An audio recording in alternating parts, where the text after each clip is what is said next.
আগামীকাল 15ই মার্চ রবিবার Tripura Santiniketan medical college ও হাসপাতাল প্রাঙ্গণে অনুষ্ঠিত হতে যাচ্ছে 18তম শান্তিনিকেতন ই-হাট। অন্যান্য রবিবারের মতোই সোশ্যাল মিডিয়ার ইনফ্লুয়েন্সার, মহিলা এন্টারপ্রেনারগণ ও গ্রামীণ এলাকার সাংস্কৃতিক কর্মী ও শিল্পীরা এই শান্তিনিকেতন ই-হাটের জন্য অপেক্ষা করে থাকেন।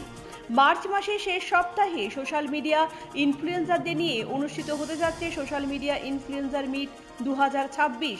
এই আবহে শান্তিনিকেতন ই-হাটকে কেন্দ্র করে এখানকার সোশ্যাল মিডিয়ার ইনফ্লুয়েন্সারদের মধ্যে বেড়েছে উৎসাহ ও উদ্দীপনা। সেই সঙ্গে এই হাটে স্থানীয় প্রতিভাবান ছেলেমেয়েরা ই-হাটে সঙ্গীত নৃত্য পরিবেশন করেন।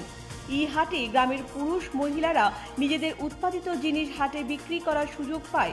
হাটে জিনিস বিক্রি করে গ্রামের ক্ষুদ্র ব্যবসায়ীরা লাভবান হচ্ছেন। দিনের পর দিন এই হাটে বেড়েছে মহিলা এন্টারপ্রেনার থেকে শুরু করে সোশ্যাল ইনফ্লুয়েন্সার, সাধারণ মানুষ এবং ক্ষুদ্র ব্যবসায়ীদের ভিড়। ফলে জাঁকজমকপূর্ণ হয়ে উঠেছে ই-হাট।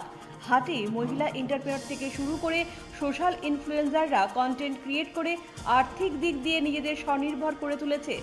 শান্তিনিকেতন ই-হাট রাজ্যের মহিলাদের আত্মনির্ভর হওয়ার একটা প্ল্যাটফর্ম করে দিয়েছে। ব্যুরো রিপোর্ট, পজিটিভ বার্তা।